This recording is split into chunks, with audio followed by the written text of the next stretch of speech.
Hello students, welcome back. Let's start today new practical about the mobile application development. Today we'll learn about the sixth practical that is based on develop an Android application that uses scroll view to display a long list of items. Scroll view. Okay. Generally આપણને ખ્યાલ હશે scroll કોને કહીએ આપણે નીચે જોઈએ તો આપણને રાઈટ સાઈડ તમે જોઈ શકો છો it is known is a scroll, પણ આ કયું થયું? Vertical scroll, right? તો અહીંયા પણ એન્ડ્રોઈડની અંદર પણ આપણને ટુ ટાઈપ્સના સ્ક્રોલિંગ આવે છે. One is a horizontal scroll view, second is a vertical scroll view. Horizontal scroll view દેખાડવા માટે, ડિસ્પ્લે કરવા માટે we have to write the horizontal scroll view. વર્ટિકલમાં ખાલી આપણે સ્ક્રોલ વ્યૂ જોવાનું હોય છે. ચલો પ્રેક્ટિકલ સાઇડ જોઈએ. કોડ લખીને રાખ્યો છે. We are taking here the linear layout, કારણ કે આપણે બધા બ્લોક્સને સેમ સિક્વન્સમાં જ અરેન્જ કરવાના છીએ, એટલા માટે. એન્ડ્રોઈડ હાઇટ વિથ પેરામીટર્સ આપી દીધા, પેડિંગ આપી દીધું કે 20 ડીપી, મતલબ કે જેટલી સ્પેસ આપવી હોય that is known is padding, right? Orientations આપણે આપ્યું છે વર્ટિકલી બધી વસ્તુ ડિસ્પ્લે થવી જોઈએ, રાઈટ? આ બધા જે કમ્પોનન્ટ્સ મૂક્યા છે એ બધા વર્ટિકલી છે. મેઇન વસ્તુ લિનિયર લેઆઉટની અંદર આપણે ઓરિએન્ટેશન્સ મૂક્યું એ વર્ટિકલ છે. પછી આપણે એની અંદર હોરિઝોન્ટલ સ્ક્રોલ વ્યૂ અને વર્ટિકલ સ્ક્રોલ વ્યૂ મૂકવાનું હોય છે. પછી આપણે કમ્પોનન્ટ લીધો ટેક્સ્ટ વ્યૂ, જે આપણે ડિસ્પ્લે કરવા માટે છે, that is a horizontal scroll view. એના હાઇટ વિથ પેરામીટર્સ આપી દીધા, ટેક્સ્ટ સાઇઝ આપી દીધી. પછી આપણે યુઝ કર્યું છે હોરિઝોન્ટલ સ્ક્રોલ વ્યૂ, કે જે આની અંદર જેટલા કમ્પોનન્ટ્સ મૂકવા હોય એટલા આપણે મૂકી દીધા. હાઇટ વિથ પેરામીટર્સ આપી દીધા, લેઆઉટ ગ્રેવિટી આપી દીધી, સેન્ટર હોરિઝોન્ટલ, સેન્ટ્રલી બધા ડિસ્પ્લે કરશે.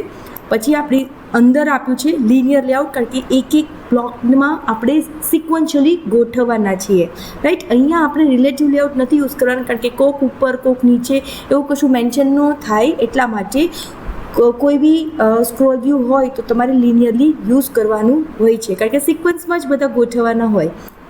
એના હાઇટ વિથ પેરામીટર્સ આપી દીધા, માર્જિન આપ્યું કે કેટલું તમારે માર્જિન રાખવું છે, ત્યાંથી તમારું કેટલું સ્ટાર્ટ થાય એ માટે આપણે માર્જિન આપી દીધું. તમારા અહીંયાથી જે આ જે વચ્ચે દેખાય છે લેફ્ટ માર્જિન, રાઈટ? અને એવી રીતે જ રાઈટ સાઈડમાં પણ આપણને દેખાડે છે. પછી પેડિંગ મતલબ એ જે માર્જિનથી જે તમારું લિનિયર લેઆઉટ લીધું છે ત્યાંથી તમારા કમ્પોનન્ટ છે એ વચ્ચે કેટલું સ્પેસ છે, that is known as a padding. એ પણ આપણે આપી દીધું. પછી આપણે અંદર બધા બટન્સ લીધા, બટનના આઈડીઝ લીધા, એના ટેક્સ્ટ લીધા, જે આપણને અહીંયા ડિસ્પ્લે કરે છે.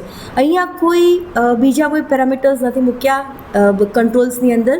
Button, height with parameters, ID અને text. You can see number of controls તમે વધારે મૂકશો સ્ક્રોલ વ્યૂની અંદર તો તમારું સ્ક્રોલિંગ થશે, કારણ કે જો એક્સિડ્સ ધ સ્ક્રીન સાઇઝ હોય તો જે સ્ક્રોલિંગ થાય, બાકી સ્ક્રોલિંગ નથી થતું, રાઈટ? તો અહીંયા આપણે 6 બટન્સ મૂક્યા છે, એટલે હોરિઝોન્ટલ સ્ક્રોલ વ્યૂ આપણને ડિસ્પ્લે થાય.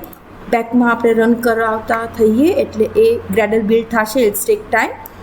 પછી આપણે લિનિયર લેઆઉટને ક્લોઝ થયું, હોરિઝોન્ટલ સ્ક્રોલ વ્યૂ છે એ ક્લોઝ થયું. પછી once again we are taking here the new component, that is a text view.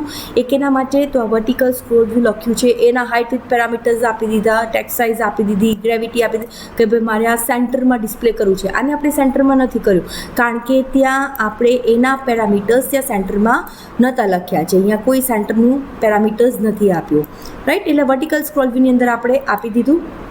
Okay, ચલો બેકમાં ચાલુ થઈ ગયું છે, આપણે જોઈ લઈએ. જો અહીંયા આપણને 4 જ કમ્પોનન્ટ જેવું દેખાય છે, પણ જ્યારે તમે આમ સ્ક્રોલિંગ કરશો તો તમને આ સ્ક્રોલિંગ થશે, right? Number of components screen સાઇઝથી વધારે હશે તો જ આપણને એ ડિસ્પ્લે થશે, અધરવાઇઝ નહીં થાય.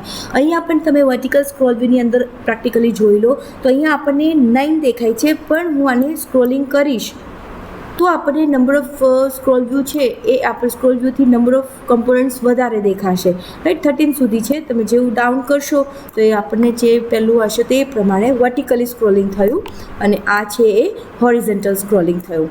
ઓકે, હવે પાછા થિયોરીમાં આવીએ. વર્ટિકલી સ્ક્રોલ વ્યૂમાં હતા આપણે. અહીંયા જેમ આપણે વાત કરી, અહીંયા ખાલી સ્ક્રોલ વ્યૂ લખવાનું હોય છે, કોઈ અહીંયા વર્ટિકલ સ્ક્રોલ વ્યૂ નથી લખવાનું હોતું. બાય ડિફોલ્ટ સ્ક્રોલ વ્યૂ લખશો એટલે વર્ટિકલી જ ડિસ્પ્લે થશે. હાઇટ વિથ પેરામીટર્સ આપી દીધા, પેડિંગ આપી દીધું, લિનિયર લેઆઉટ જેમ આપણે પહેલાં બી વાત કરી હતી. હવે અહીંયા કમ્પોનન્ટ્સ છે એ વર્ટિકલી ડિસ્પ્લે કરાવવાના છીએ, કારણ કે બધા કમ્પોનન્ટ્સ વર્ટિકલી છે, કારણ કે આપણે વર્ટિકલ સ્ક્રોલ વ્યૂ લીધું છે. ઓકે, સો આ વસ્તુ આપણે ખાસ ધ્યાન રાખવાની. જે તમારે કમ્પોનન્ટ્સમાં સ્ક્રોલ વ્યૂ લો છો તે પ્રમાણે લિનિયર લેઆઉટ્સમાં તમારે એ વસ્તુ લખવાની થશે. Generally we are not using relative layouts in the scroll view for better UI design. પછી છે જેટલા બટન્સ છે સેમ આપણે અગાઉ હોરિઝોન્ટલ સ્ક્રોલ વ્યૂમાં વાત કરીએ. Height with parameters, ID, text એ બધું સેમ કરીને આપણે કોપી પેસ્ટ કર્યું. બધા જેટલા જોઈએ છે, કારણ કે નંબર ઓફ કમ્પોનન્ટ્સ વધારે રાખશો તો આપણને વધારે ડિસ્પ્લે થશે. આ જે વર્ટિકલ સ્ક્રોલ વ્યૂનું લિનિયર લેઆઉટ્સ છે અંદર લખેલું એ કમ્પ્લીટ થયું સ્ક્રોલ વ્યૂ, અને આઉટર લિનિયર લેઆઉટ્સ છે એ ક્લોઝ થયું. So this is about the scroll view. We are the two types of scroll view, horizontal and vertical. Horizontal scroll view છે હોરિઝોન્ટલી થશે, એની અંદર તમારે જનરલી લેઆઉટ્સ આપણે રિલેટિવ નથી લેતા, લિનિયર લે છે, કારણ કે સિક્વન્સમાં બધા કંટ્રોલ્સ મૂકતા હોય છે. વર્ટિકલીની અંદર તમારે ઓરિએન્ટેશન્સ આપી દેવાનું, તો વર્ટિકલી બધા કંટ્રોલ્સ છે એ ડિસ્પ્લે થશે, અને સ્ક્રોલિંગ પણ એ જ રીતે પ્રોપરલી ફંક્શન કરશે. Hope you understand our 6th practical. Take care. Bye, students.